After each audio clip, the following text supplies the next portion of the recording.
प्यारे बच्चों, class 10th का क्वार्टरली एग्ज़ाम 2022-23 का पेपर सॉल्व करते हैं। क्वेश्चन नंबर 1 है, सही विकल्प चुनिए। फर्स्ट है 12 और 15 का HCF होगा। ऑप्शन दिए हुए हमें, option A 3, option B 4, option C 10, option D 5। इसका सॉल्यूशन देखते हैं। तो 12 और 15 का HCF हमें निकालना है। तो 12 का अभाज्य गुणनखंड होता है 2 × 2 × 3 और 15 का अभाज्य गुणनखंड होता है 3 × 5। यहाँ हम देखते हैं कि उभयनिष्ठ 3 है, अतः HCF 12 और 15 का होगा 3। तो हमारा आंसर है ऑप्शन ए 3। सेकंड है, यदि द्विघात बहुपद ax² + bx + c के शून्यक अल्फा और बीटा हो तो अल्फा + बीटा का मान होगा। Option A b/a, option B b/c, option C -b/a, option D -a/c। जैसा कि हम जानते हैं कि अल्फा + बीटा का मान -b/a होता है, अतः हमारा आंसर है ऑप्शन सी -b/a। थर्ड है, यदि a1/a2 = b1/b2 is not equal c1/c2 तो रैखिक समीकरण युग्म a1x + b1y + c1 = 0 तथा a2x + b2y + c2 = 0 का ऑप्शन ए एक अद्वितीय हल होगा, ऑप्शन बी कोई हल नहीं होगा, ऑप्शन सी अनंततः अनेक हल होंगे, ऑप्शन डी इनमें से कोई नहीं। जैसा कि हम जानते हैं कि यदि हमें a1/a2 = b1/b2 is not equal to c1/c2 दिया हो तो इसके कोई भी निकाय का कोई भी हल नहीं होता है, अतः हमारा आंसर है ऑप्शन बी कोई हल नहीं होगा। फोर्थ है, यदि द्विघात समीकरण ax² + bx + c = 0 के मूल समान हो तो समीकरण के विविक्त कर का मान होगा। Option A 0, option B 1, option C 2, option D 3।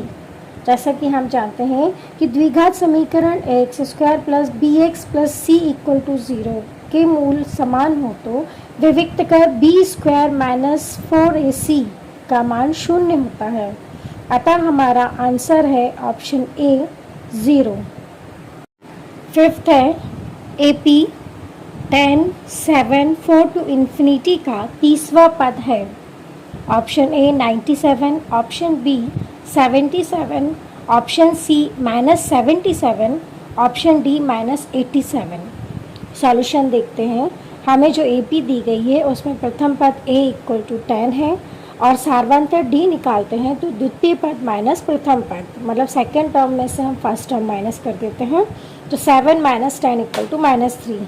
अब हम nवा पद के सूत्र से n = a + n - 1d से हम a30 की वैल्यू निकालते हैं। तो a30 = 10 + n - 1 मतलब 30 - 1 हो जाएगा 29 और d की वैल्यू -3। तो a30 हो जाएगा 10 - 29 और -3 का मल्टीप्लाई करेंगे तो हमें मिलेगा -87। तो a30 की वैल्यू आई -77। 10 - 87 होता है -77, अतः हमारा आंसर है option C -77।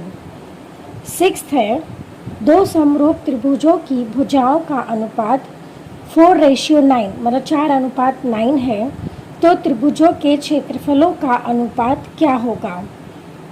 Option A 2:3, option B 4:9, option C 81:16, option D 16:81।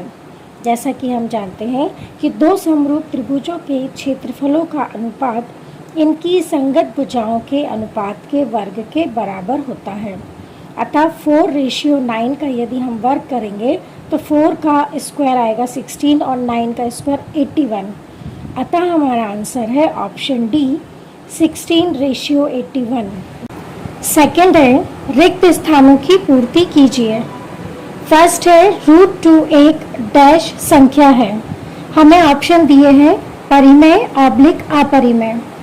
जैसा कि हम जानते हैं कि रूट p, जहाँ p एक अभाज्य संख्या है, अपरिमेय संख्याएं होती हैं।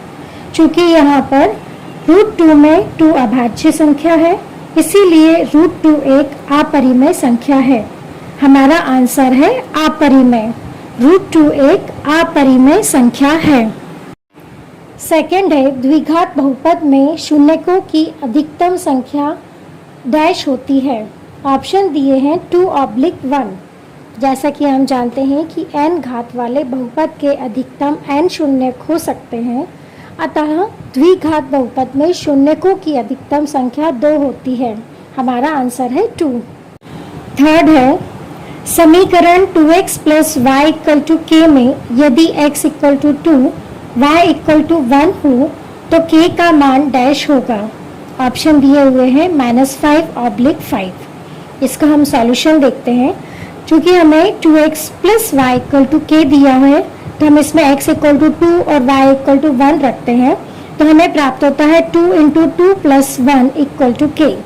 तो 2 × 2 = 4, तो 4 + 1 = k, और k की वैल्यू आती है 5। अतः हमारा आंसर है 5। फोर्थ है, एक समीकरण px = 0 जहाँ px घात 2 का बहुपद हो डैश समीकरण कहलाती है। ऑप्शन दिए हुए हैं द्विघात/त्रिघात। जैसा कि हम जानते हैं कि घात 2 का बहुपद है, इसलिए ये द्विघात समीकरण होगा। हमारा आंसर है द्विघात। फिफ्थ है, यदि a b c समांतर श्रेणी में है तब b को a और c का डैश कहते हैं। ऑप्शन दिए हैं समांतर माध्य/ गुणोत्तर माध्य। यदि a b c समांतर श्रेणी में दिया है तो हम b को a और c का समांतर माध्य कहते हैं, अतः हमारा आंसर है समांतर माध्य, और b जो है a + c/2 होता है। सिक्स्थ है, समरूप त्रिभुज की संगत भुजाएं डैश होती हैं। ऑप्शन दिए हैं समानुपातिक/समान। तो आंसर है समानुपातिक, क्योंकि समरूप त्रिभुज की संगत भुजाएं समानुपातिक होती हैं। क्वेश्चन नंबर 3 है, सही जोड़ी मिलाइए। हमें कॉलम ए और कॉलम बी दिए गए हैं। फर्स्ट है 9 और 27 का एलसीएम है। 9 को हम लिख सकते हैं 3⁻², और 27 को लिख सकते हैं 3⁻3। जैसा कि हम जानते हैं कि संख्याओं में संबद्ध प्रत्येक अभाज्य गुणनखंड की सबसे बड़ी घात का गुणनफल लघुत्तम समापवर्त एलसीएम कहलाता है। यहाँ एलसीएम होगा 3⁻3, अर्थात 3 × 3 × 3 = 27 होगा। अतः हमारा आंसर है फर्स्ट का C 27। सेकंड है रैखिक बहुपद की घात। तो रैखिक बहुपद की घात 1 होती है, अतः सेकंड का आंसर है ऑप्शन डी 1। थर्ड है x + 2y + 3 = 0 में यदि x = 0 तो y इक्वल। हम इसका सॉल्यूशन देखते हैं। यदि हम x = 0 रख देते हैं तो हमें प्राप्त होता है 2y + 3 = 0, और प्लस 3 का हम ट्रांसफ़र कर देते हैं तो हमें मिलेगा 2y = -3, और जो 2 मल्टीप्लाई में है हम उसको पक्षांतरण कर देंगे, ट्रांसफ़र कर देते तो हमें मिलेगा y = -3/2। अतः थर्ड का आंसर है E -3/2। फोर्थ है द्विघात समीकरण x² - 1 = 0 के मूल। इसका सॉल्यूशन देखते हैं। x² - 1 = 0 के मूल निकालते हैं तो x² - 1, तो -1 का हम ट्रांसफर कर देते हैं तो हमें मिलेगा x² = 1, और हम वर्गमूल ले लेते हैं, स्क्वायर रूट लेते हैं तो हमें मिलेगा x = +-1। तो फोर्थ का आंसर है F 1 और -1। फिफ्थ है समांतर श्रेणी का nवां पद। तो समांतर श्रेणी का nवां पद होता है an = a + n-1 × d। अतः फिफ्थ का आंसर है G an = a + n-1 × d। Sixth है सभी वर्ग होते हैं। जैसा कि हम जानते हैं कि सभी वर्ग समरूप होते हैं, अतः 6 का आंसर है H समरूप। क्वेश्चन नंबर 4 है, एक शब्द या वाक्य में उत्तर दीजिए। फर्स्ट है, यदि किसी द्विघात समीकरण के विविक्त कर का मान ऋणात्मक हो तो उस समीकरण के मूलों की प्रकृति कैसी होगी? आंसर है, हमें दिया गया है कि यदि d इज़ लेस देन 0 अर्थात d जो है विविक्त कर ऋणात्मक है अर्थात b square minus 4ac is less than 0, तब कोई वास्तविक मूल नहीं होता है। सेकंड है AP 4, 6, 8 से 40 तक में पदों की संख्या बताइए। सॉल्यूशन देखते हैं। हमें AP दी गई है 4, 6, 8 से लेकर 40 तक, मतलब हमें अंतिम पद दिया हुआ है 40 और प्रथम पद a इक्वल टू है 4। d सार्वंतर निकालते हैं, second term minus first term निकाल लेते हैं, द्वितीय पद में से प्रथम पद को घटा देते हैं तो हमें मिलेगा 6 माइनस 4 इक्वल टू 2 और हमें अंतिम पद या an इक्वल टू दिया हुआ है हमें 40। अब हम an equal to a plus N minus 1d ये वाला सूत्र लेते हैं। चूँकि हमें यहाँ पर पदों की संख्या निकालनी है तो n जो है हमें फाइंड करना है, ज्ञात करना है। an दिया हुआ है हमें 40, a इक्वल टू 4 तो हम यहाँ पर वैल्यू पुट कर देते हैं 4 plus N minus 1 into D की वैल्यू 2 इक्वल टू 40।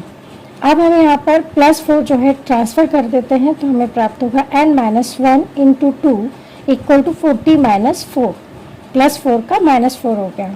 अब हमें प्राप्त हुआ n minus 1 into 2 equal to 36।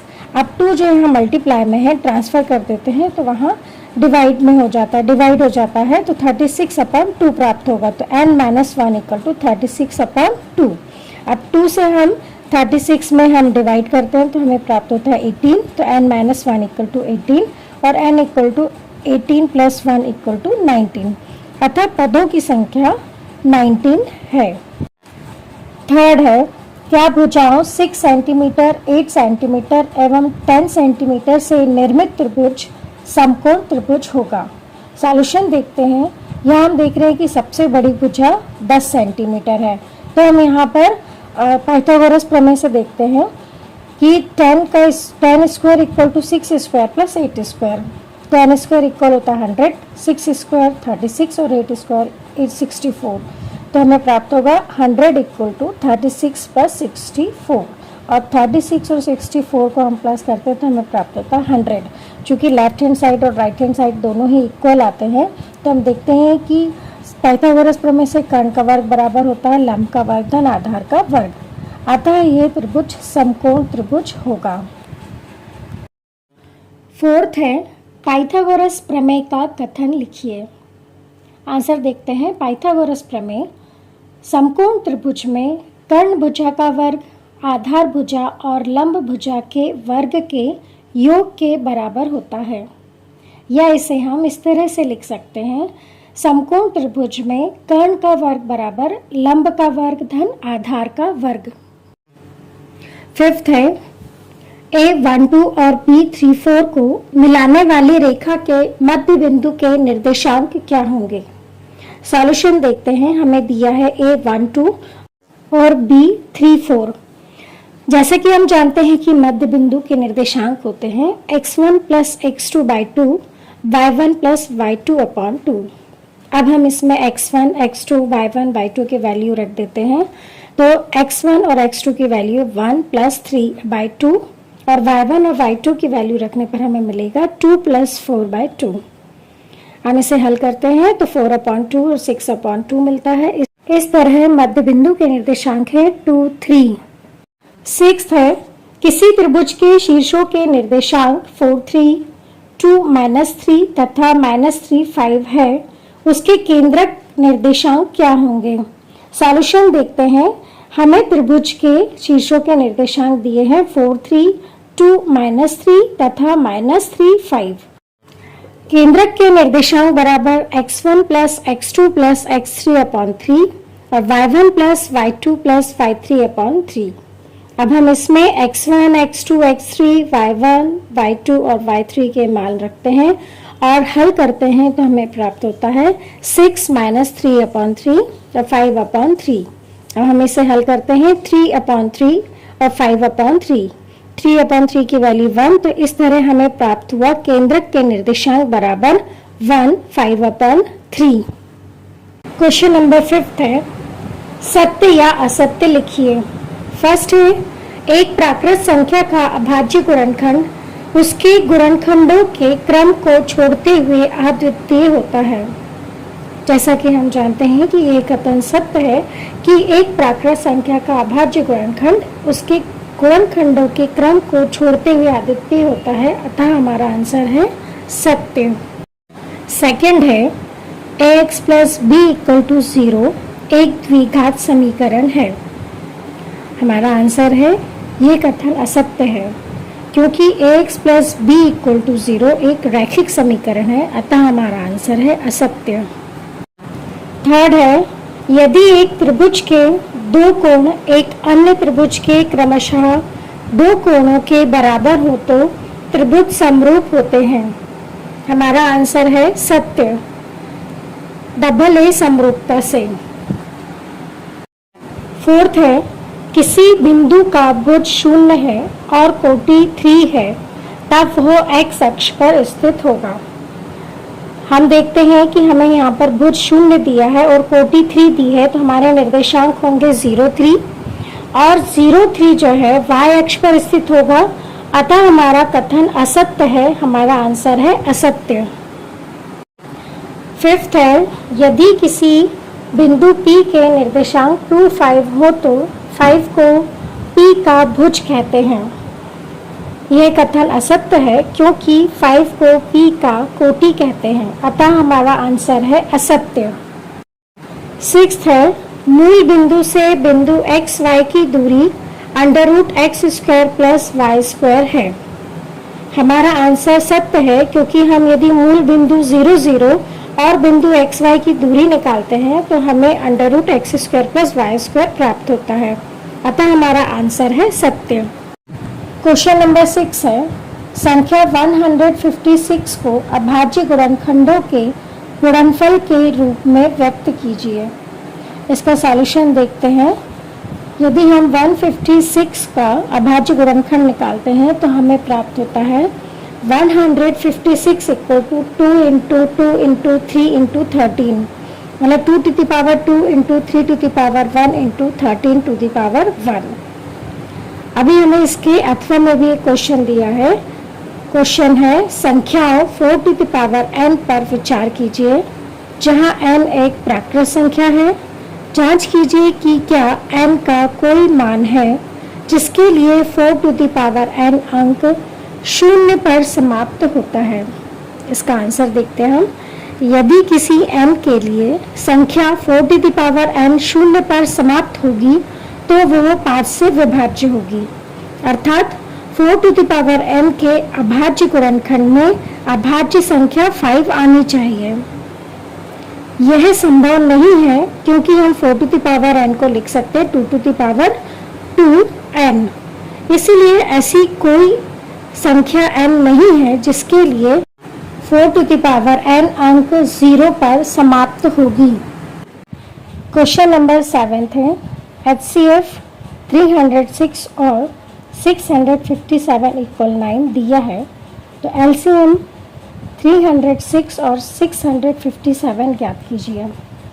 Solution देखते हैं। जैसा कि हम जानते हैं कि LCM AB into HCF AB equal to होता है A इंटू B, अतः हम देखते हैं कि LCM 306 और 657 इंटू HCF 306 और 657 इक्वल होता है 306 इंटू 657, और हमें HCF की वैल्यू दी गई है 9, तो हम HCF की जगह 9 पुट कर देते हैं, 9 रख देते हैं, तो हमें प्राप्त होता है LCM 306 और 657 इंटू 9 इक्वल टू 306 इंटू 657।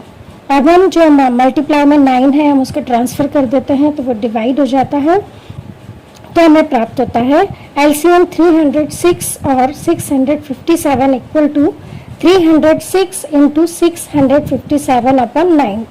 अब हम 306 में 9 से डिवाइड करते हैं तो हमें प्राप्त होता है 34। इस तरह हमें LCM प्राप्त हुआ 34 इंटू 657, और 34 इंटू 657 हम मल्टीप्लाई करते हैं तो हमें प्राप्त होता है 22,338। अतः अभिष्ट एलसीएम 306 और 657 होगा 22,338। क्वेश्चन नंबर 7 का अथवा देखते हैं। व्याख्या कीजिए कि 7 इंटू 11 इंटू 13 प्लस 13 और 7 into 6 into 5 into 4 into 3 into 2 into 1 plus 5 भाज्य संख्याएं क्यों हैं। सॉल्यूशन देखते हैं। 7 इंटू 11 इंटू 13 प्लस 13 को हम लिख सकते हैं। 13 यदि हम कॉमन ले लेते हैं तो हमें प्राप्त होता है 13 इंटू 7 इंटू 11 प्लस 1 और 7 इंटू 11 होता है 77, तो हमें इस तरह प्राप्त होता है 13 इंटू 77 प्लस 1, तो 77 प्लस 1 होता है 78, तो हमें प्राप्त हुआ 13 इंटू 78 जो एक भाज्य संख्या है। एवं 7 into 6 into 5 into 4 into 3 into 2 into 1 plus 5, अब हम इसमें से 5 कॉमन ले लेते हैं तो हमें प्राप्त होता है 5 into 7 into 6 into 4 into 3 into 2 into 1 plus 1। अब हमें प्राप्त हुआ 5 इंटू 1008 प्लस 1 और 1008 प्लस 1 होता है 1009, तो हमें प्राप्त हुआ 5 इंटू 1009 जो एक भाज्य संख्या है। अतः दी हुई दोनों संख्याएं भाज्य संख्याएं हैं। क्वेश्चन नंबर 8 है। बहुपद x स्क्वायर माइनस 3 के शून्य ज्ञात कीजिए। इसका सॉल्यूशन देखते हैं। चूंकि हमें बहुपद x स्क्वायर माइनस 3 के शून्य ज्ञात करना है, अतः हम x स्क्वायर माइनस 3 इक्वल 0 लेते हैं। तो x स्क्वायर माइनस 3 इक्वल 0, तो माइनस 3 का हम ट्रांसफ़र कर देते हैं तो हमें प्राप्त होता है x स्क्वायर इक्वल 3। अब हम दोनों पक्षों का स्क्वायर रूट ले लेते हैं, वर्गमूल लेते हैं, तो हमें प्राप्त होता है x equal to plus minus under root 3। अतः x स्क्वायर माइनस 3 के शून्य प्लस माइनस रूट 3 है। क्वेश्चन 8 का अथवा देखते हैं। यदि द्विघात बहुपद के शून्यकों का योग 0 एवं गुणनफल रूट 5 है तो बहुपद ज्ञात कीजिए। सॉल्यूशन देखते हैं कि माना अभिष्ट द्विघात बहुपद ax square plus bx plus c है जिसमें शून्यक अल्फा और बीटा है। तब हम जानते हैं कि alpha plus beta equal to minus B upon A होता है और माइनस बी अपॉन ए मतलब हमें शून्यकों का योग दिया हुआ है 0 और इसे हम लिख सकते हैं 0 upon 1। Alpha into beta equal to होता है c अपॉन ए और गुणनफल हमें दिया हुआ है रूट 5, तो रूट 5 को हम लिख सकते हैं रूट 5 अपॉन 1। जैसा कि हम देखते हैं कि हर में दोनों ही हर में 1 है, तो हम लेते हैं कि यदि a इक्वल टू 1 तब b इक्वल टू 0 एवं c इक्वल टू रूट 5 होगा। अतः द्विघात बहुपद x square plus 0 into x plus root 5 अर्थात x स्क्वायर प्लस रूट 5 है। एवं अन्य कोई द्विघात बहुपद जो इन शर्तों को संतुष्ट करे k into x square plus root 5 होगा, जहाँ k एक वास्तविक संख्या है। क्वेश्चन नंबर 9 है। बहुपद x square plus 4x plus 8 के शून्यकों का गुणनफल ज्ञात कीजिए। सॉल्यूशन देखते हैं। हमें जो बहुपद दिया हुआ है x square plus 4x plus 8, उसकी तुलना हम ax square plus bx plus c से करते हैं, तब हमें प्राप्त होता है a equal to 1, b equal to 4 और c इक्वल टू 8। तो x स्क्वायर का गुणांक a बराबर 1, x का गुणांक b बराबर प्लस 4 और अचर पद c बराबर 8। जैसा कि हम जानते हैं कि शून्य का गुणनफल c अपॉन a होता है, अतः हम c और a की वैल्यू रख देते हैं तो हमें प्राप्त होता है 8 अपॉन 1 इक्वल 8। अतः शून्यकों का अभिष्ट गुणनफल बराबर 8 है। क्वेश्चन नंबर 9 का अथवा देखते हैं। यदि बहुपद k minus 1 into x square plus के एक्स प्लस 1 का एक शून्यक -3 हो तो k का मान ज्ञात कीजिए। इसका सॉल्यूशन देखते हैं। हमें दिया है k minus 1 into x square plus के एक्स प्लस 1, बहुपद का एक शून्यक -3 दिया हुआ है। हमें एक शून्यक -3 दिया है तो हम x की वैल्यू जो है -3 रख देते हैं, तब हमें प्राप्त होता है k minus 1 into -3 square plus k into -3 plus 1 equal to 0। -3 का स्क्वायर 9 होता है तो हमें प्राप्त होता है k minus 1 into 9 minus 3k plus 1 equal to 0। 9 का मल्टीप्लाई हम k माइनस 1 में कर देते हैं तो हमें प्राप्त होता है 9k minus 9 minus 3k plus 1 equal to 0। और 9k माइनस 3k होता है 6k और माइनस 9 प्लस 1 होता है माइनस 8। तो हमें प्राप्त होता है 6k minus 8 equal to 0। Minus 8 का ट्रांसफ़र कर देते हैं तो हमें प्राप्त होता है 6k इक्वल टू 8। 6 जो मल्टीप्लाई में है ट्रांसफ़र करने पर डिवाइड में चला जाता है, डिवाइड हो जाता है, तो हमें प्राप्त होता है k इक्वल टू 8/6। अब हम इसमें 2 से डिवाइड कर देते हैं तो हमें प्राप्त होता है 4/3। तो k इक्वल टू 4/3, अतः k का अभिष्ट मान है 4/3। क्वेश्चन नंबर 10 है 3 बल्लों तथा 6 गेंदों की कीमत 3900 रुपीज़ है तथा एक बल्ले एवं 3 गेंदों की कीमत 1300 रुपीज़ है। बीज गणितीय समीकरणों का निर्माण कीजिए। सॉल्यूशन देखते हैं। हमें यहाँ पे बीज गणितीय समीकरण का निर्माण करना है तो हम मान लेते हैं कि एक बल्ले का मूल्य x रुपीज़ है तथा एक गेंद का मूल्य y रुपीज़ है। तब प्रश्नानुसार हम देखते हैं कि हमें 3 बल्लों तथा 6 गेंदों की कीमत दी हुई है 3900 रुपीज़। तो हमारा इक्वेशन बनता है 3x plus 6y equal to 3900 तथा एक बल्ले एवं 3 गेंदों की कीमत हमें दी हुई है 1300 रुपीज़। तो हमारा इक्वेशन बनेगा x plus 3y equal to 1300। 8वां क्वेश्चन देखते हैं। 2 चरों वाले रैखिक समीकरण युग्म का एक उदाहरण लिखिए जिसके द्वारा निरूपित रेखाएं समांतर रेखाएं हों। सॉल्यूशन देखते हैं कि समांतर रेखाएं होने का प्रतिबंध होता है a1/a2 equal b1/b2 is not equal to c1/c2। तो हम 2 ऐसे समीकरण ले लेते हैं जिसमें a1/a2 और b1/b2 का मान तो बराबर हो लेकिन c1/c2 का मान बराबर ना हो। तो हम यहाँ देख लेते हैं 6x minus 3y plus 10 equal to 0 और दूसरा जो समीकरण है वो हम ले लेते हैं 2x minus y plus 9 equal to 0। यहाँ पर आप कोई सा भी समीकरण लिख सकते हैं, अपने मन से भी आप लिख सकते हैं। तो हम यहाँ देख रहे हैं कि a1/a2 इक्वल जो है 6/2 है और यदि हम इसको सिंपलेस्ट फॉर्म में सरलतम रूप में लिखते हैं तो ये प्राप्त होता है 3/1। इसी तरह हम b1/b2 निकालते हैं तो -3/-1 और हम माइनस को मल्टीप्लाई करते हैं तो हमें मिलता है 3/1। अब यहाँ हम देख रहे हैं कि a1/a2 और b1/b2 की वैल्यू जो है यहाँ पर इक्वल आ रही है 3/1। अब c1/c2 की वैल्यू निकालते हैं तो c1/c2 इक्वल टू 10/9 जो इक्वल नहीं है। अतः जो है समीकरण युग्म द्वारा निरूपित रेखाएं समांतर है क्योंकि a1/a2 is equal to b1/b2 is not equal to c1/c2। Question number 11 है जांच कीजिए कि समीकरण x plus 2 whole cube equal 2x into x square minus 1 द्विघात समीकरण है या नहीं। सॉल्यूशन देखते हैं। हमें इक्वेशन दी हुई है, समीकरण दिया है x plus 2 whole cube equal 2x into x square minus 1। हम फार्मूला देखते हैं a plus b whole cube का होता है a³ plus 3a square b plus 3ab square plus b³। तो यहाँ हम देखते हैं कि a इक्वल टू एक्स है और b इक्वल टू 2 है। तो हम उस फार्मूले में हम यदि वैल्यू रखते हैं तो हमें प्राप्त होता है x³ plus 6x square plus 12x plus 8 equal जो 2 इंटू एक्स स्क्वायर माइनस 1 है तो हम 2x का मल्टीप्लाई कर देते हैं एक्स स्क्वायर माइनस 1 में, तो हमें गुणा करने पर प्राप्त होता है 2x³ माइनस 2x।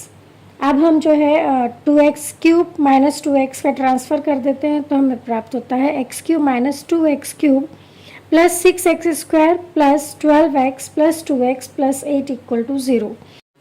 अब हम इसे हल करते हैं तो हमें प्राप्त होता है x³ माइनस 2x³ होता है minus x³ plus 6x square plus 12x plus 2x होगा 14x प्लस 8 इक्वल टू 0। अब हम माइनस का मल्टीप्लाई कर देते हैं तो हमें प्राप्त होता है x³ प्लस कि माइनस हो जाता है तो -6x² -14x -8 = 0। चूँकि उपरोक्त समीकरण त्रिघात समीकरण है, जैसा कि हम देख रहे हैं कि यहाँ पर चर की अधिकतम घात 3 है, तो ये त्रिघात समीकरण है, अतः दिया गया समीकरण द्विघात समीकरण नहीं है। क्वेश्चन नंबर 11 का अथवा क्वेश्चन देखते हैं।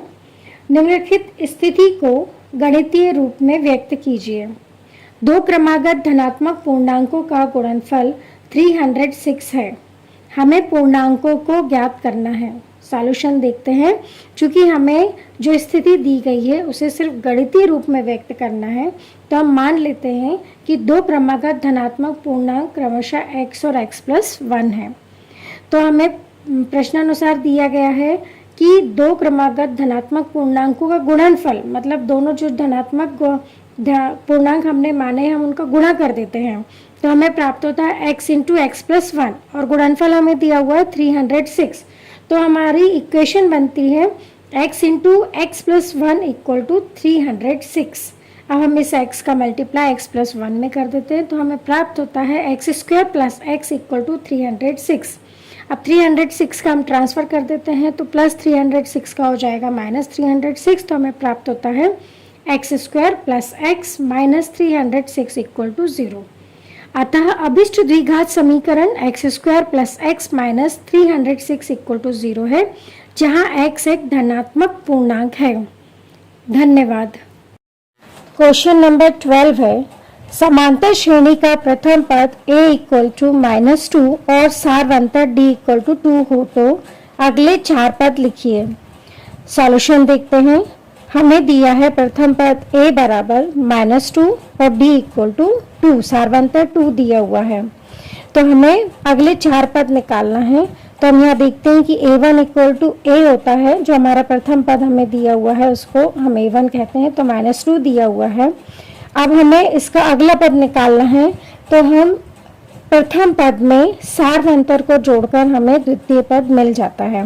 तो a2 = -2 + 2, चूँकि सारवंतर 2 दिया हुआ है इसलिए हम प्रथम पद -2 में 2 को प्लस कर देते हैं, तो हमें प्राप्त होता है 0। इस तरह हमें द्वितीय पद प्राप्त हुआ 0। अब हमें तृतीय पद मतलब a3 निकालना है, तो हम a3 को प्राप्त करने के लिए जो हमारा द्वितीय पद है उसमें सारवंतर को प्लस कर देते हैं, तो 0 + 2 = 2। इसी तरह a4 = होगा, जो तृतीय पद है उसमें हम सारवंतर को प्लस कर देते हैं, तो a3 है 2, तो सारवंतर 2 को प्लस कर देंगे तो हमें प्राप्त होगा 4।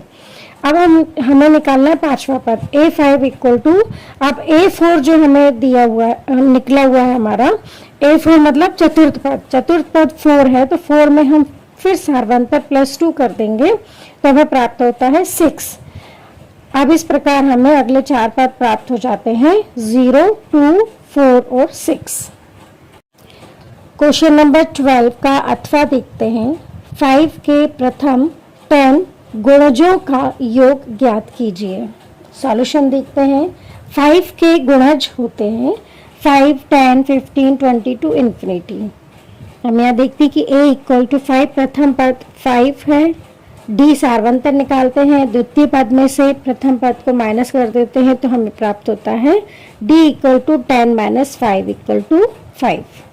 अब चूंकि हमें 10 गुणजों का योग ज्ञात करना है अतः n जो है वो है 10, तो हम यहाँ पर फॉर्मूला लगाते हैं योग का सूत्र का, समांतर श्रेणी के योग का सूत्र लगाते तो वो होता है Sn = n/2 × 2a + n - 1 × d।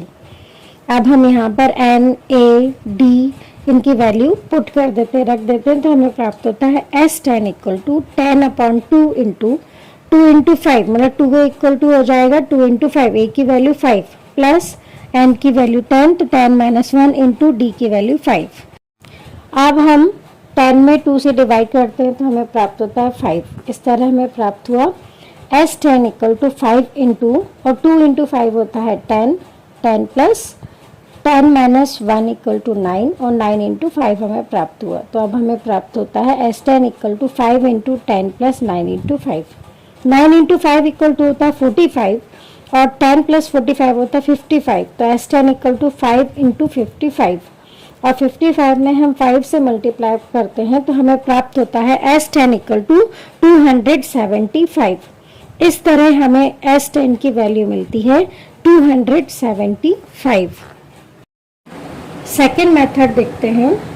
5 के प्रथम 10 गुणज हैं 5, 10, 15 to 50। यहाँ पर हम अंतिम पद 50 ले लेते हैं क्योंकि हमें 5 के प्रथम 10 गुणजों का योग निकालना है। यहाँ a इक्वल टू 5 प्रथम पद 5 है, d सार्वंतर निकालते हैं तो द्वितीय पद माइनस प्रथम पद, तो 10 माइनस 5 इक्वल टू 5। चूंकि हमें प्रथम 10 पदों का योग निकालना है तो n इक्वल टू 10 और यहाँ अंतिम पद n या l इक्वल टू 50। फॉर्मूला देखते हैं। यदि हमें अंतिम पद l दिया हो तो फॉर्मूला होता है Sn equal to n by 2 into a plus l. S10 equal to हम वैल्यू पुट करते हैं n, a और l की, तो हमें प्राप्त होता है S10 equal to 10/2 into 5 plus 50 और 10 में हम डिवाइड करते हैं 2 से तो हमें प्राप्त होता है 5। तो इस तरह हमें प्राप्त हुआ S10 इक्वल टू, और 5 प्लस 50 होता है 55, तो हमें प्राप्त हुआ S10 इक्वल टू 5 इंटू 55 और 5 का हम यदि मल्टीप्लाई करते हैं 55 में तो हमें प्राप्त होता है S10 इक्वल टू 275। अतः आंसर हुआ S10 equal to 275। Question number 13 है, किसी समांतर श्रेणी का 17वां पद मतलब 17th टर्म उसके 10वें पद से 7 अधिक है, मतलब 10th टर्म से 7 ज्यादा है। इसका सारवंतर ज्ञात कीजिए। सॉल्यूशन देखते हैं। माना समांतर श्रेणी का प्रथम पद a तथा सारवंतर d है, तब प्रश्नानुसार चूंकि हमें दिया हुआ है 17वां पद उसके 10वें पद से 7 अधिक है, तो हम लिख सकते हैं A17 equal to A10 plus 7। तो A17 होता है A प्लस 16D और इक्वल A10 होता है A प्लस 9D। तो इस तरह हमें प्राप्त होता है A plus 16D equal A plus 9D plus 7। अब हम A और 9D का हम ट्रांसफर कर लेते हैं तो हमें प्राप्त होता है A plus 16D plus A का माइनस हो जाएगा और प्लस 9D का माइनस D हो जाएगा। तो A plus 16D minus A minus 9D equal to 7। A से कैंसिल क्योंकि एक A प्लस का और एक माइनस का है, तो हमें प्राप्त हुआ 16D minus 9D equal to 7। 16D minus 9D होता है 7D, तो 7D इक्वल टू 7। 7 का हम ट्रांसफर कर देते हैं तो हमें प्राप्त होता है D इक्वल टू 7/7। 7/7 हम इसे क्या होता है सॉल्व करते हैं तो हमें प्राप्त होता है D इक्वल टू 1। अतः D का अभिष्ट मान। क्वेश्चन नंबर 13 का 8वां क्वेश्चन देखते हैं। समांतर श्रेणी 21, 18, 15 टू इंफिनिटी का कौन सा पद -81 है।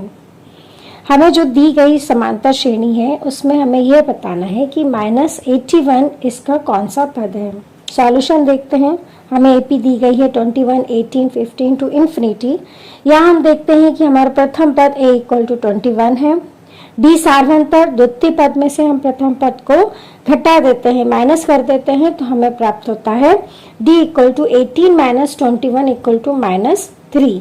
और हम मान लेते हैं कि n इक्वल टू -81 है और n हमें निकालना है, n हमें फाइंड करना है। अब हम सूत्र an equal to a plus n minus 1 into d से देखते हैं। तो an की वैल्यू हमें दी गई है -81, e की वैल्यू 21, n हमें फाइंड करना है और d की वैल्यू है -3। तो हम इसमें पुट कर देते हैं। इसमें फॉर्मूला में हम मान रख देते हैं तो हमें प्राप्त होता है -81 equal to 21 plus n minus 1 into -3। -81 और प्लस 21 का ट्रांसफर कर देते हैं तो हमें प्राप्त होता है -81 minus 21 equal to n minus 1 into -3 और -81 माइनस 21 होता है -102। तो इस तरह हमें प्राप्त होता है -102 equal to n minus 1 into -3। -3 जो मल्टीप्लाई में है हम उसको ट्रांसफर कर देते हैं तो वो डिवाइड हो जाता है, तो हमें प्राप्त होता है -102 upon -3 equal to n minus 1। अब 102 में हम 3 से डिवाइड कर देते हैं और चूंकि यहाँ न्यूमरेटर और डिनोमिनेटर मतलब अंश और हर दोनों में माइनस है, तो हमें प्राप्त होगा 34। तो हमें प्राप्त होता है 34 इक्वल टू n माइनस 1, और -1 का हम ट्रांसफर कर देते हैं तो हमें प्राप्त होता है n equal to 34 plus 1, 34 plus 1 equal to 35। दी हुई AP का 35वां पद मतलब उसका 35th टर्म जो है -81 है। क्वेश्चन नंबर 14 है, दो समांतर श्रेणियों का सार्वंतर समान है। यदि इनके 100वें पदों का अंतर 100 है तो इनके 1000वें पदों का अंतर क्या होगा। हमें दिया हुआ है दो समांतर श्रेणी दी हुई है और इनके सार्वंतर समान दिए हुए हैं और इनका 100 टर्म जो है उनका डिफरेंस 100 दिया हुआ है, तो हमें 1000 टर्म का डिफरेंस हमें ज्ञात करना है। तो इसका सॉल्यूशन देखते हैं। जैसे कि हमें दिया गया है प्रश्न के अनुसार देखते हैं कि दो समांतर श्रेणियां दी हुई हैं, तो दो समांतर श्रेणी हम मान लेते हैं क्रमशः a plus d a plus 2d to infinity a plus n minus 1 into d m. अब हम दूसरी समांतर श्रेणी लेते हैं b plus d b plus 2d to b plus n minus 1 into d. यहाँ हमें सार्वंतर समान दिया हुआ है, तो हम प्रश्नानुसार देखते हैं कि इनका 100 टर्म जो है इनका डिफरेंस हमें 100 दिया हुआ है, तो हम लिख सकते हैं a plus 100 minus 1 into d minus b plus 100 minus 1 into d equal to 100। अब हमें सॉल्व करते हैं तो 100 माइनस 1 इक्वल टू 99 होता है, तो हमें प्राप्त होता है a plus 99d minus b plus 99d equal to 100। अब हम माइनस का मल्टीप्लाई जो है b प्लस 99d में कर देते हैं, तो हमें प्राप्त होता है a plus 99d minus b minus 99d। Minus का हम मल्टीप्लाई करते हैं तो प्लस के माइनस हो जाता है। अब 99d एक प्लस में और एक माइनस में है तो ये कट हो जाता है, तो हमें प्राप्त होता है a minus b equal to 100। हम इसे इक्वेशन 1 दे देते हैं। अब हम निकालते हैं इसके 1000 टर्म का डिफरेंस निकालते हैं, तो 1000वें पदों का अंतर निकाल लेते, तो 1000वें पदों का अंतर हमें मिलेगा a plus 1000 minus 1 into d minus b plus 1000 minus 1 into D. अब हम इसे सॉल्व करते हैं तो 1000 माइनस 1 होता है 999, तो इस तरह हमें प्राप्त हुआ a plus 999d minus b plus 999d। अब हम माइनस का मल्टीप्लाई करते थे तो हमें प्राप्त होता है प्लस का माइनस हो जाएगा, तो a plus 999d minus b minus 999d। 999d एक प्लस में और एक माइनस में है तो कट हो जाएगा, हमें प्राप्त होता है a माइनस b। और इक्वेशन 1 से हम लिख सकते हैं a minus b equal to 100 है, तो यहाँ भी a माइनस b हमें मिला है तो प्राप्त हुआ है, तो हम लिखते हैं a minus b equal to 100। तो जैसा कि हम देखते हैं कि हमें 100वें पदों का अंतर 100 दिया, तो 1000वें पदों का अंतर भी हमें 100 ही मिला है, अतः 1000वें पदों का अभिष्ट अंतर 100 होगा। क्वेश्चन नंबर 14 का अथवा देखते हैं। फूलों की एक क्यारी की पहली पंक्ति में 23 गुलाब के पौधे हैं, दूसरी पंक्ति में 21 गुलाब के पौधे हैं, तीसरी पंक्ति में 19 गुलाब के पौधे हैं इत्यादि। उसकी अंतिम पंक्ति में 5 गुलाब के पौधे हैं। इस क्यारी में कुल कितनी पंक्तियां हैं। सॉल्यूशन देखते हैं। पहली, दूसरी, तीसरी से लेकर अनंत तक पंक्तियों में गुलाब के पौधों की संख्याएं क्रमशः 23, 21, 19, 2 और अंतिम पंक्ति जो हमें दी है उसमें 5 गुलाब के पौधे हैं। तो इस तरह जो हमें समांतर श्रेणी प्राप्त होती है 23, 21, 19 से लेकर 5 तक, तो हम देखते हैं कि यह एक एपी बनाती है क्योंकि इसमें सार्वंतर समान है। माना पंक्तियों की संख्या n है, तब हम यहाँ देखते हैं कि प्रथम पद a इक्वल टू 23, d हम निकाल लेते हैं सार्वंतर, द्वितीय पद में से प्रथम पद को माइनस कर देते हैं तो हमें प्राप्त होता है 21 माइनस 23 इक्वल टू -2। और हमें यहाँ पर अंतिम पंक्ति दी हुई है मतलब n इक्वल टू 5 है। यहाँ हम देखते हैं फॉर्मूला देखते हैं n equal to a plus n minus 1 into d. हमें n की वैल्यू दी हुई है 5। अब हम a, n और d की वैल्यू यहाँ पर रख देते हैं तो हमें प्राप्त 23 plus n-1 into -2 equal to 5। अब हम प्लस 23 का ट्रांसफर कर देते हैं तो हमें प्राप्त होता है n-1 इंटू -2 इक्वल टू 5 - 23 और 5 - 23 होता है -18। इस तरह हमें प्राप्त होता है n-1 इंटू -2 इक्वल टू -18। अब हम -2 का ट्रांसफर कर देते हैं तो हमें प्राप्त होता है n-1 equal to -18 upon -2।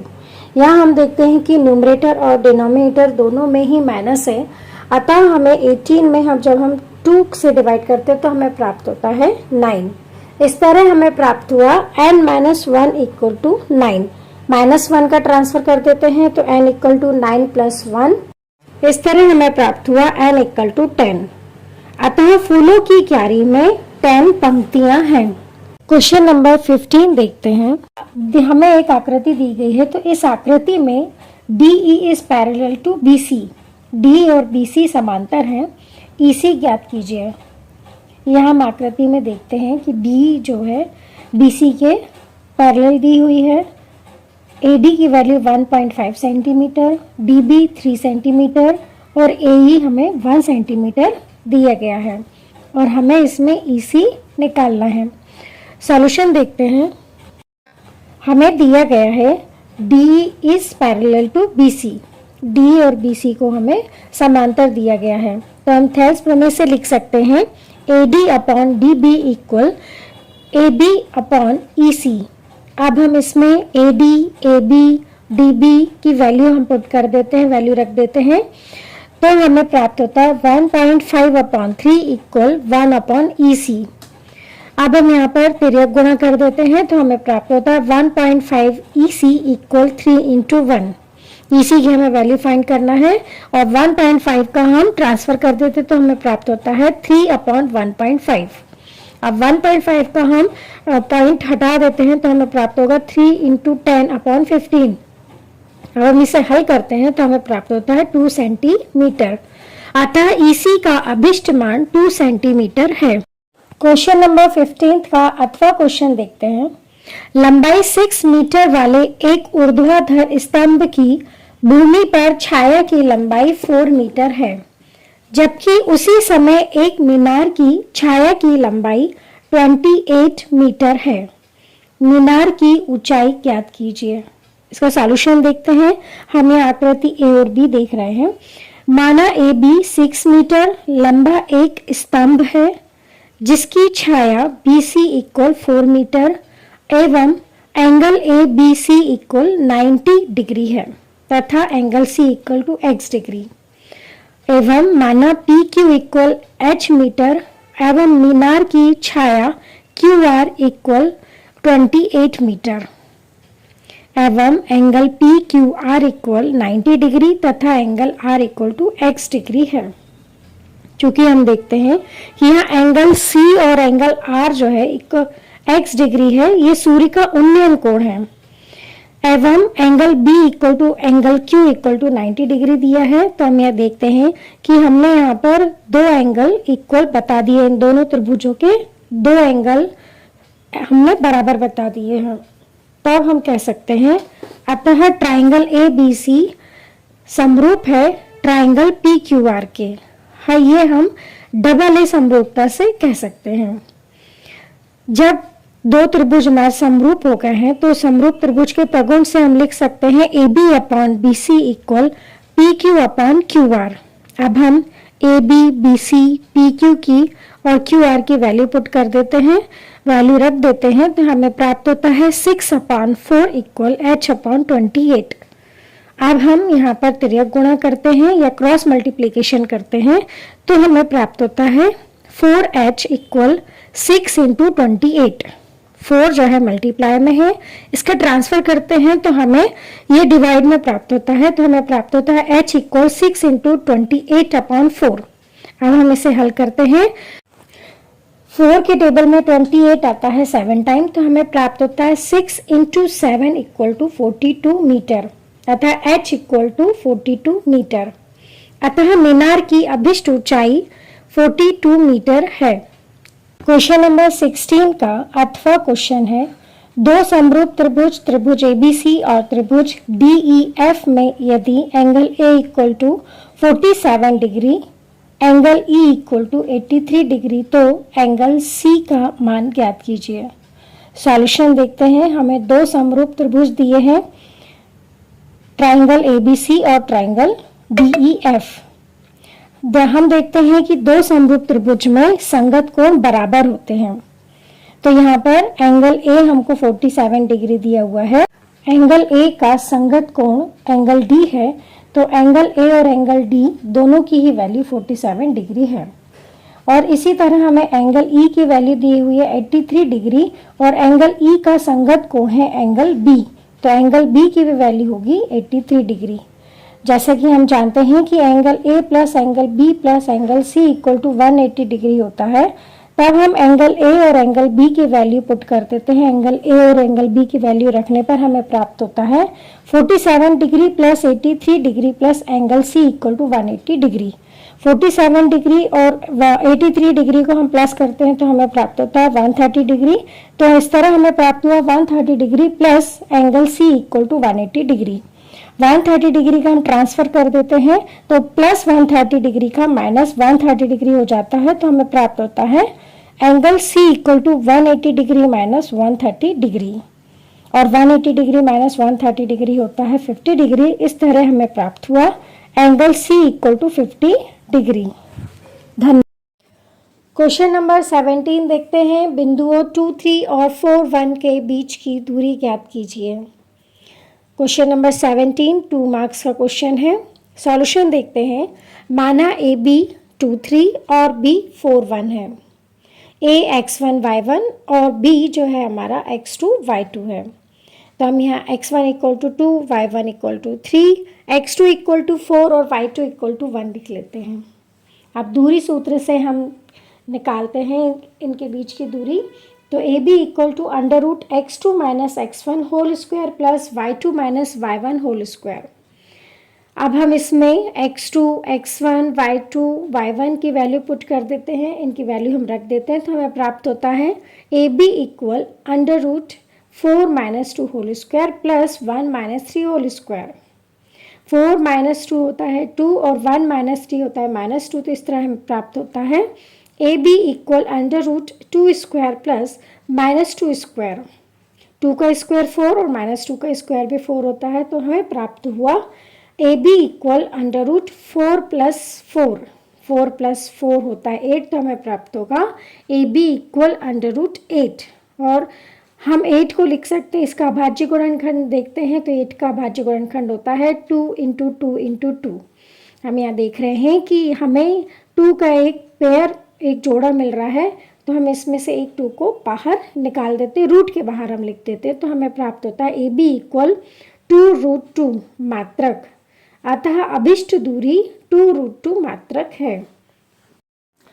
Question number 17 का अथवा देखते हैं। अथवा क्वेश्चन है, बिंदु A के निर्देशांक ज्ञात कीजिए, जहां AB एक वृत्त का व्यास है जिसका केंद्र 2-3 है तथा B के निर्देशांक 1, 4 हैं।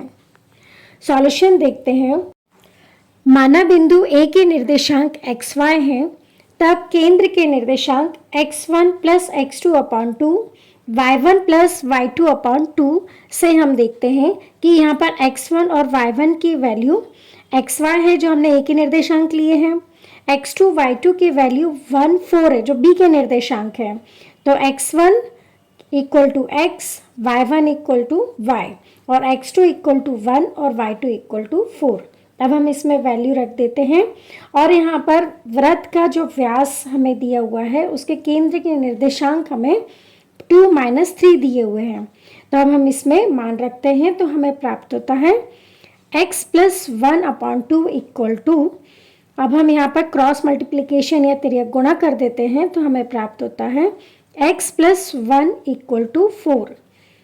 प्लस 1 का हम ट्रांसफर कर देते हैं, तो हमें प्राप्त हुआ x equal to 4 minus 1 equal 3। इस तरह हमें x इक्वल 3 प्राप्त हुआ। अब हम y plus 4 upon 2 equal minus 3 रखते हैं, तो हमें प्राप्त हुआ, फिर यह गुणा करके क्रॉस मल्टीप्लिकेशन करके y + 4 = -6।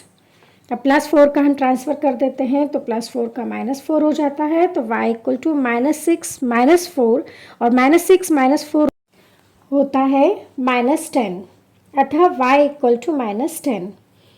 अतः a के अभिष्ट निर्देशांक 3 - 10 है। क्वेश्चन नंबर 18 देखते हैं। द्विघात बहुपद 3x² + 4x - 4 के शून्य ज्ञात कीजिए और शून्यकों तथा गुणांकों के बीच के संबंध की सत्यता की जांच कीजिए। क्वेश्चन नंबर 18 3 मार्क्स का क्वेश्चन है। सॉल्यूशन देखते हैं। 3x² + 4x - 4 के शून्य ज्ञात करते हैं, तो x² का गुणांक और अचर पद का गुणा कर देते हैं तो हमें प्राप्त होता है 12। और अब हम ऐसी दो संख्याएं लेते हैं जिनका गुणा करने पर हमें 12 प्राप्त हो और जोड़ने या घटाने पर हमें x का गुणांक +4 प्राप्त हो। तो हम देखते हैं कि ऐसी दो संख्याएं हमें प्राप्त होती है 6 और 2। तो 6 और 2 का मल्टीप्लाई करने पर हमें 12 प्राप्त होगा और 6 और -2 करते हैं तो हमें +4 प्राप्त होता है। तो हम लिखते हैं 3x² + 6x - 2x - 4। अब हम इसे दो पदों के रूप में हम लिख देते हैं, दो पदों को हम एक एक ब्रैकेट में डाल देते हैं तो हमें प्राप्त होता है 3x² + 6x - 2x + 4। अब इसमें जो भी कॉमन है तो हम उसको निकाल लेते हैं। तो कॉमन जो है, प्रथम जो ब्रैकेट है उसमें कॉमन है 3x, तो हम 3x हम कॉमन ले लेते हैं तो हमें प्राप्त हुआ 3x × x + 2 माइनस, और जो 2x + 4 है इसमें कॉमन है 2, तो हमें प्राप्त हुआ 2 × x + 2। इस तरह हम देखते हैं कि x + 2 कॉमन है तो हम x + 2 को भी कॉमन निकाल लेते हैं तो हमें प्राप्त होता है x + 2 × 3x - 2। तो अब x + 2 0 होगा या 3x - 2 0 होगा। अब हम x + 2 = 0 लेते हैं तो हमें प्राप्त हुआ x = -2 और 3x - 2 = 0 लेते हैं तो हमें प्राप्त होगा x = 2/3। अतः दिए गए बहुपद के शून्यक है -2 एवं 2/3। अब हम शून्यकों का योग निकालते हैं तो हमें प्राप्त होता है -2 + 2/3। अब इसे हल करते हैं तो हमें प्राप्त होगा -4/3। इस तरह हमें प्राप्त हुआ -x का गुणांक x² का गुणांक। अब हम शून्यकों का गुणनफल देखते हैं तो शून्यकों का गुणनफल है -2 × 2/3। इसे हम हल करते हैं तो -4/3 प्राप्त हुआ और इस तरह हमें प्राप्त हुआ अचर पद x² का गुणांक। अतः शून्यकों तथा गुणांकों के बीच संबंधों की सत्यता प्रमाणित होती है। क्वेश्चन नंबर 18 का अथवा क्वेश्चन देखते हैं। अथवा क्वेश्चन है, यदि बहुपद x² - x + 1 के शून्यक अल्फा बीटा है तो 1/α + 1/β का मान ज्ञात कीजिए। सॉल्यूशन देखते हैं। हमें बहुपद x² - x + 1 के शून्यक अल्फा और बीटा दिए हुए हैं, तो हम x² - x + 1 की तुलना ax² + bx + c से करते हैं तो हमें प्राप्त होता है a = 1, b = -1, c = 1। x² का गुणांक a तो a = 1 है, x का गुणांक b होगा तो b = -1 है और अचर पद यहाँ पर c = 1 है। जैसे कि हम जानते हैं कि शून्यकों का योग -b/a होता है, तो हम यहाँ पर b की वैल्यू और a की वैल्यू रख देते हैं, पुट कर देते हैं तो हमें प्राप्त होगा -× -1/1। तो हमें इस तरह प्राप्त हुआ माइनस प्लस, तो +1 हमें यहाँ पर अल्फ़ा प्लस बीटा की वैल्यू प्राप्त होती है। अल्फ़ा बीटा मतलब शून्यकों का गुणनफल होता है c/a, तो हम c और a की वैल्यू हम रख देते हैं तो हमें प्राप्त होता है 1/1। तो इस तरह अल्फ़ा बीटा की वैल्यू प्राप्त हुई हमें 1। अब हम 1/α + 1/बीटा की वैल्यू प्राप्त करते हैं तो हमें प्राप्त होता है बीटा + अल्फ़ा बीटा। यहाँ एलसीएम मिलेगा हमें अल्फ़ा बीटा। जैसा कि हमने पहले अल्फ़ा प्लस बीटा का मान निकाला 1 और अल्फ़ा × बीटा की वैल्यू निकाली हमने 1, तो हमें प्राप्त हुआ 1/1। इस तरह 1/α + 1/बीटा = 1। हमारा आंसर है 1। क्वेश्चन नंबर 19 है, गुणनखंड विधि से समीकरण √2x² plus 7x plus 5√2 equal 0 को हल कीजिए। सॉल्यूशन देखते हैं। √2x² plus 7x plus 5√2 equal 0 को हमें गुणनखंड विधि से हल करना है। तो जैसा कि हम देख रहे हैं कि ये क्वेश्चन देखने में हमें थोड़ा सा कठिन लग रहा है और बच्चे थोड़ा घबरा जाते हैं, लेकिन ये बहुत ही आसान सवाल है और इसका हल जो है देखिए बहुत आसानी से हम निकाल लेंगे। तो हमें क्या करना है कि x² का गुणांक यहाँ पर √2 है और अचर पद 5√2 है, तो हम x² के गुणांक और अचर पद का गुणा कर देते हैं। तो गुणा कर देते तो हमें प्राप्त होता है 10, क्योंकि √2 इंटू √2 होता है 2 और 5 इंटू 2 इक्वल टू 10। अब हमें ऐसी दो संख्याएं चाहिए हैं जिनका गुणा करने पर हमें 10 प्राप्त हो और जोड़ने या घटाने पर x का गुणांक 7 प्राप्त हो। तो यहाँ हम देखते हैं कि 5 इंटू 2 10 होता है और 5x प्लस 2x होगा 7x। अतः हम मध्य पद को दो भागों में बांट देते हैं, तो हमें मिलता है √2x² plus 5x plus 2x plus 5√2 equal 0। अब हम दो पदों को हम एक एक ब्रैकेट में रखते हैं, तो हम यहाँ पर हमें प्राप्त होता है √2x² प्लस 5x प्लस √2, हम यहाँ पर 2 को पहले ही √2 इंटू √2 लिख लेते हैं, तो √2 इंटू √2x प्लस 5√2 इक्वल 0। हमने यहाँ पर 2 को √2 इंटू √2 इसलिए लिखा है क्योंकि हमें उभयनिष्ठ निकालने में बहुत आसानी होगी। अब हम प्रथम जो पहला हमारा ब्रैकेट है उसमें हम देखते हैं कि उभयनिष्ठ क्या है। तो इसमें उभयनिष्ठ x है, तो x यदि हम कॉमन ले लेते हैं तो हमें प्राप्त होता है x into √2x plus 5 plus, अब हम दूसरे जो ब्रैकेट देख रहे हैं उसमें हमको मिलता है √2 जो है कॉमन निकाल लेते हैं क्योंकि दोनों में √2 है, तो √2 कॉमन निकाल लेते हैं तो हमें प्राप्त होता है √2 इंटू √2x प्लस 5 इक्वल 0। अब यहाँ पर √2x प्लस 5 दोनों में कॉमन है, तो हम इसको कॉमन निकाल लेते हैं तो हमें प्राप्त होता है √2x plus 5 into x plus √2 equal 0। √2x plus 5 equal 0 या x प्लस √2 इक्वल 0 प्लस 5 का हम ट्रांसफर कर देते हैं तो हमें प्राप्त होता है √2x इक्वल टू -5 और √2 जो मल्टीप्लाई में है हम वहाँ ट्रांसफर करते तो हमें प्राप्त होता है x इक्वल टू -5/√2। इसी तरह x प्लस √2 इक्वल टू 0, तो प्लस √2 का हम ट्रांसफर करते हैं तो हमें प्राप्त होता है x इक्वल टू -√2। अतः दिए गए समीकरण के अभिष्ट मूल -5/√2 एवं -√2 है। क्वेश्चन नंबर 19 का अथवा क्वेश्चन देखते हैं। अथवा क्वेश्चन है, दो संख्याएं ज्ञात कीजिए जिनका योग 17 तथा गुणनफल 72 हो। सॉल्यूशन देखते हैं। हमें दो संख्या ज्ञात करनी है और उसका योग हमें 17 दिया है, तो माना वे संख्याएं x व 17 - x हैं। तब प्रश्नानुसार हमें गुणनफल 72 दिया हुआ है, तो हम इन दो संख्याओं का मल्टीप्लाई कर देते तो हमें प्राप्त हुआ x इंटू 17 - x इक्वल 72। अब हम x का मल्टीप्लाई कर देते हैं तो हमें प्राप्त होगा 17x माइनस x² इक्वल 72। अब हम 72 का ट्रांसफ़र करते हैं तो हमें प्राप्त हुआ 17x minus x² minus 72 equal 0। अब हम x के घातांकों को घटते क्रम में लिखते हैं तो हमें प्राप्त होगा -x² plus 17x minus 72 equal 0। Minus का मल्टीप्लाई हम दोनों पक्षों में कर देते हैं तो हमें प्राप्त होगा x² minus 17x plus 72 equal 0। Minus का प्लस हो जाएगा और प्लस का माइनस हो जाएगा। अब हम इसे गुणनखंड विधि से हल करते हैं तो x² का गुणांक यहाँ 1 है और अचर पद 72 है, तो 1 और 72 का मल्टीप्लाई करेंगे तो हमें प्राप्त होगा 72। अब हम ऐसी दो संख्याएं ज्ञात करते हैं जिनका मल्टीप्लाई करने पर 72 प्राप्त हो और प्लस या माइनस करने पर हमें x का गुणांक -17 प्राप्त हो। तो हम देखते हैं 9 और 8, तो 9 और 8 का जो मल्टीप्लाई करेंगे तो 72 मिलता है और -9x -8x होता है -17x। तो इस तरह हमें प्राप्त हुआ x² -9x -8x plus 72 equal 0। अब हम यहाँ पर दो दो पदों को ब्रैकेट में रख देते हैं तो हमें प्राप्त होगा x square minus 9x minus 8x minus 72 equal 0। अब हम इसमें जो भी कॉमन है उसमें से कॉमन निकाल लेते हैं।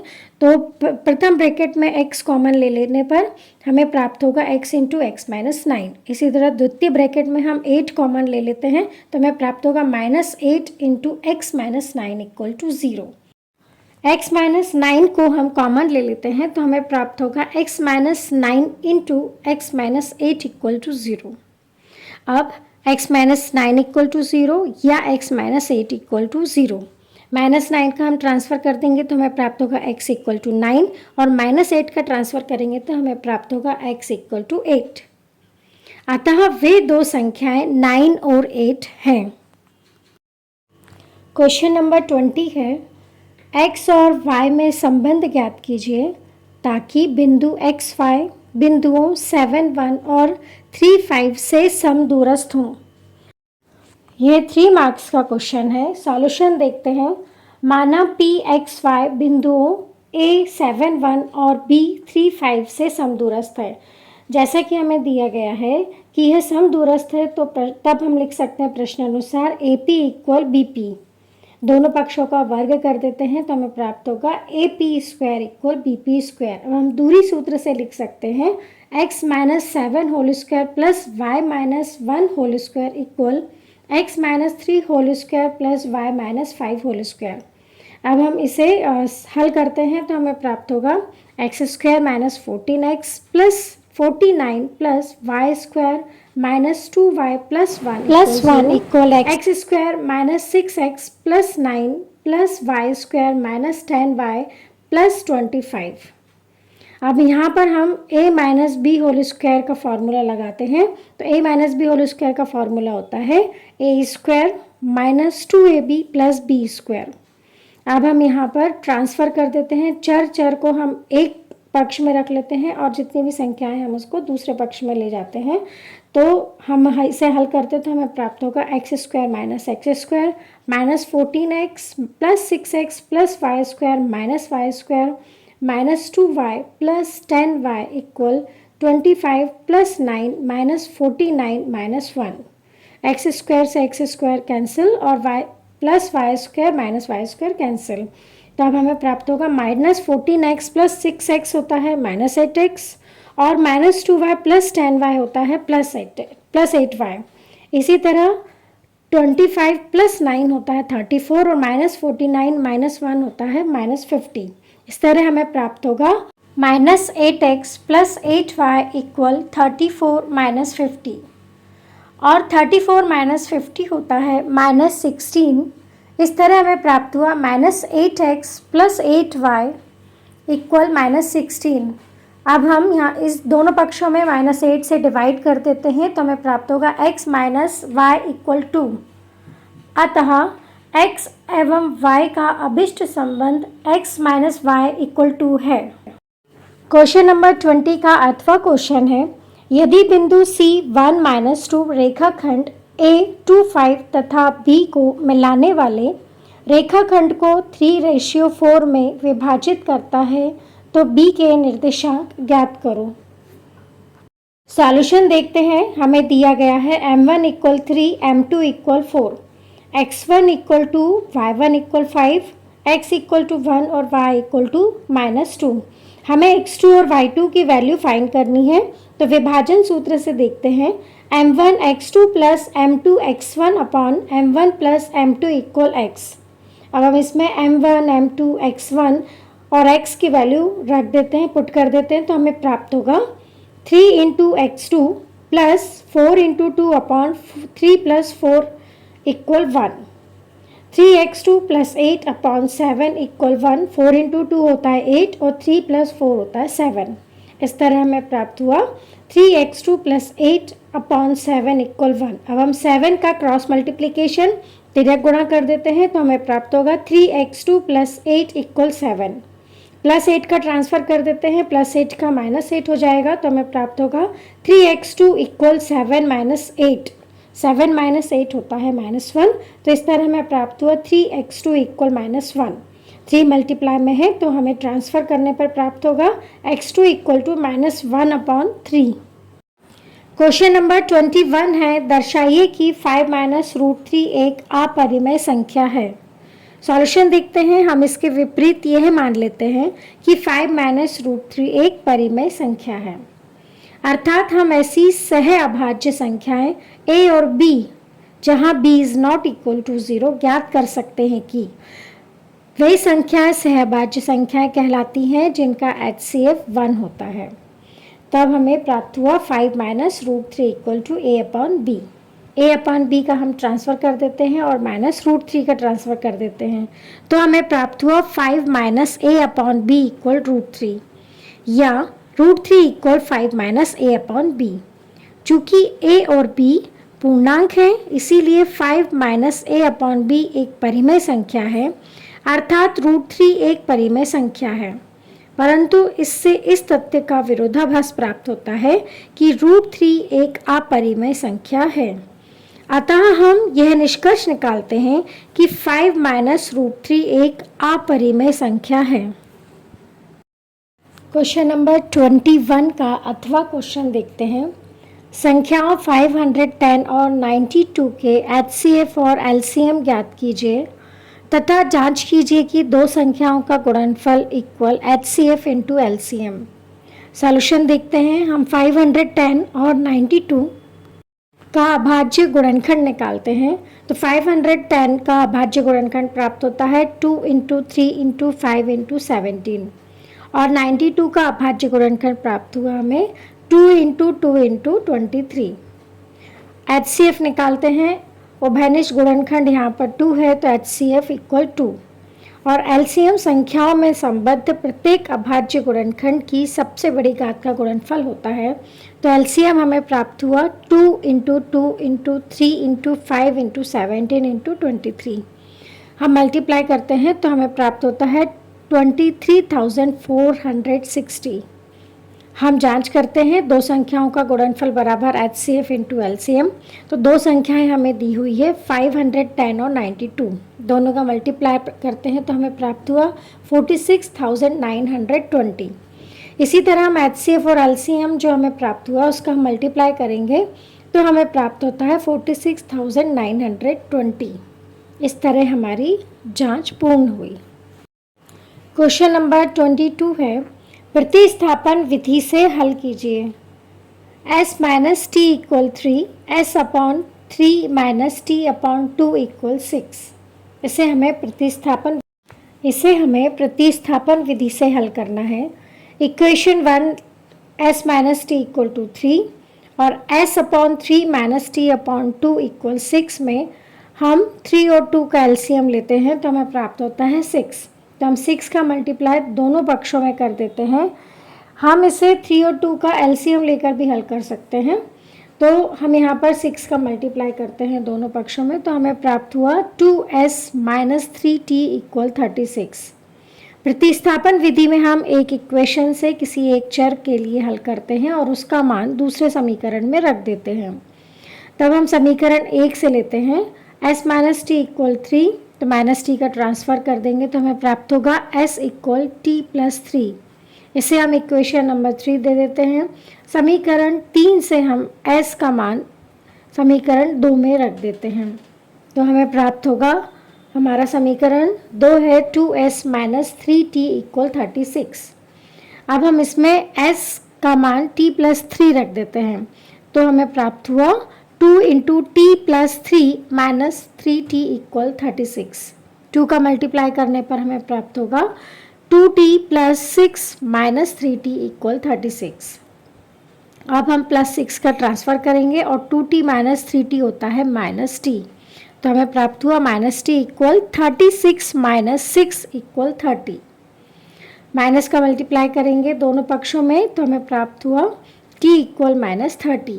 अब इस t का मान हम इक्वेशन 3 समीकरण 3 में रखते हैं तो हमें प्राप्त होगा s इक्वल टी प्लस 3, हमारा समीकरण 3 है, तो t की वैल्यू हम रख देते हैं माइनस 30, तो हमें प्राप्त हुआ s equal minus 30 plus 3, minus 30 plus 3 होगा माइनस 27।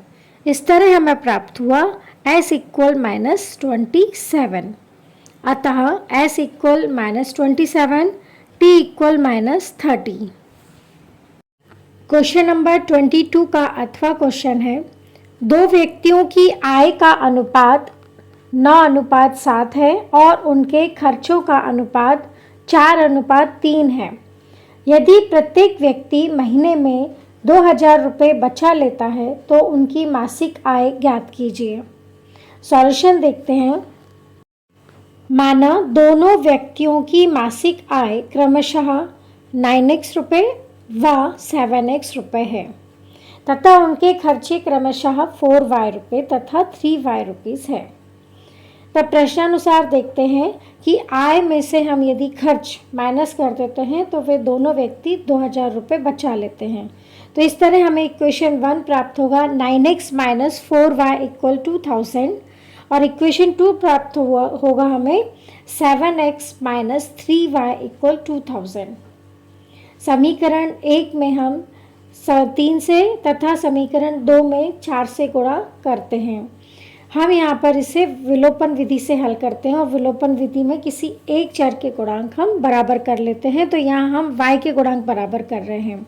इस तरह हमें प्राप्त हुआ इक्वेशन 3 27x - 12y = 6,000 और 28x - 12y = 8,000। ये हमें इक्वेशन 4 प्राप्त हुआ। अब हम इक्वेशन 3 में से इक्वेशन 4 को माइनस कर देते हैं और माइनस करने पर इक्वेशन 4 के साइन जो है चिन्ह चेंज हो जाएंगे। तो हमें प्राप्त होगा -x = -2,000 और माइनस का हम मल्टीप्लाई कर देते हैं तो हमें प्राप्त होगा x = 2,000। अब हम x का मान समीकरण 1 में रख देते हैं तो हमें प्राप्त होगा, समीकरण 1 है हमारा 9x - 4y = 2,000 और इस इक्वेशन 1 में हम x का मान रख रहे हैं तो हमें प्राप्त होगा 9 × 2,000 - 4y = 2,000। 9 × 2,000 होता है 18,000। तो इस तरह हमें प्राप्त हुआ 18,000 - 4y = 2,000। 18,000 का ट्रांसफ़र कर देंगे तो हमें प्राप्त होगा -4y = 2,000 - 18,000।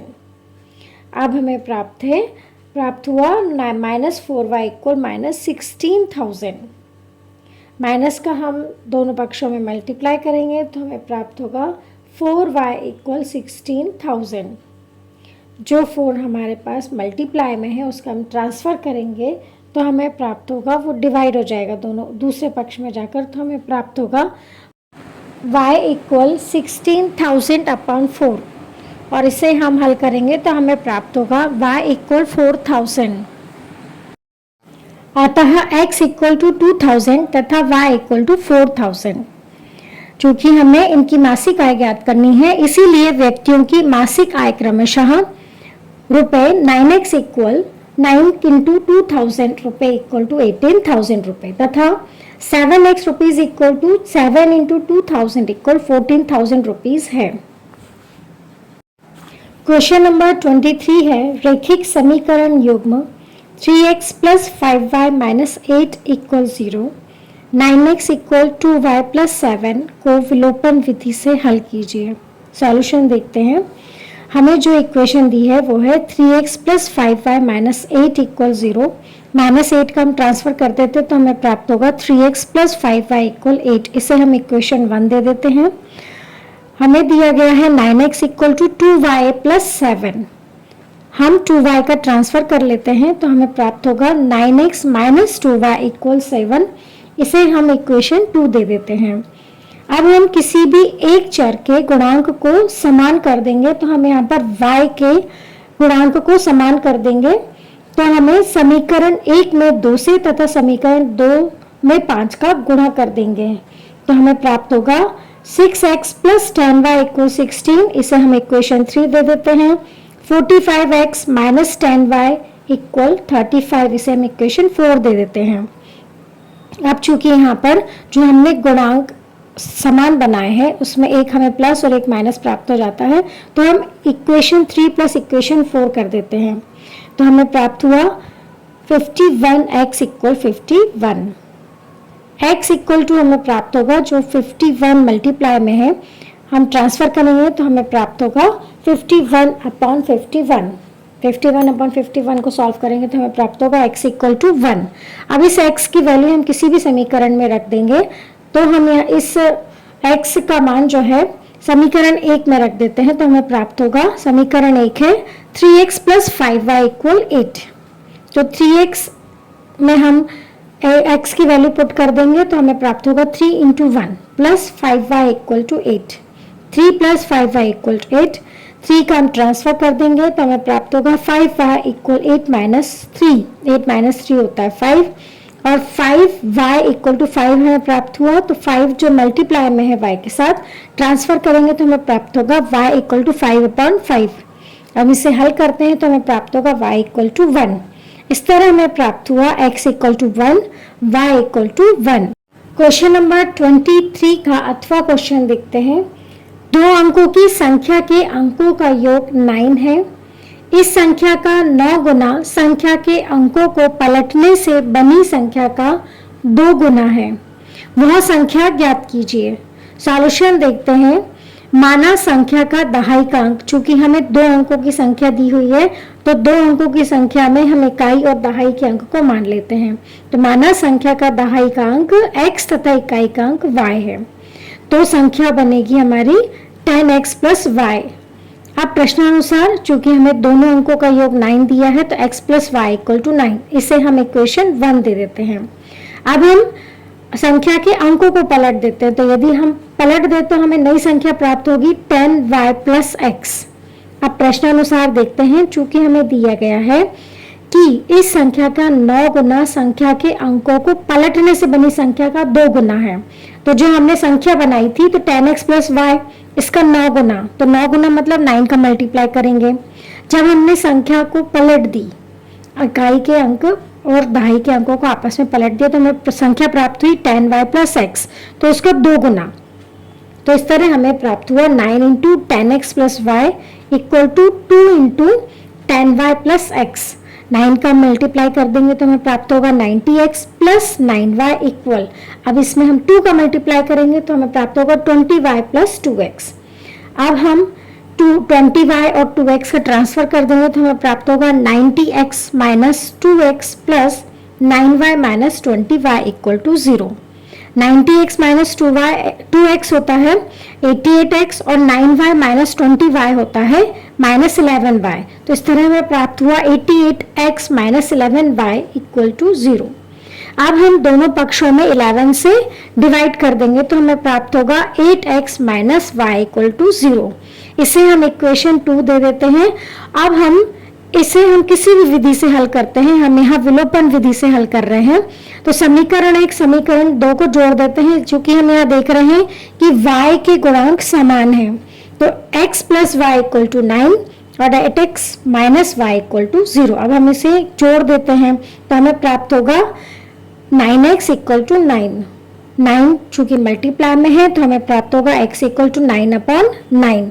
9/9 को हल करेंगे तो हमें प्राप्त हुआ x = 1। अब इस x का मान हम किसी भी समीकरण में रख देते हैं तो हम इसे समीकरण 1 में रख देंगे तो हमें प्राप्त होगा x + y = 9। ये हमारा इक्वेशन 1 है। अब हम इसमें x का मान रखेंगे तो हमें प्राप्त होगा 1 + y = 9।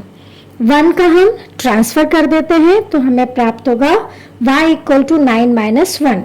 9 - 1 = 8, तो y = 8। अब हम अभिष्ट संख्या ज्ञात करते हैं तो हमारी संख्या है 10x + y। अब हम इसमें x और y की वैल्यू रख देते हैं, वैल्यू पुट कर देते हैं तो हमें प्राप्त होगा 10 × 1 + 8। 10 × 1 + 8, 10 × 1 = होता है 10, तो 10 + 8 = 18। इस तरह हमें प्राप्त हुआ 18।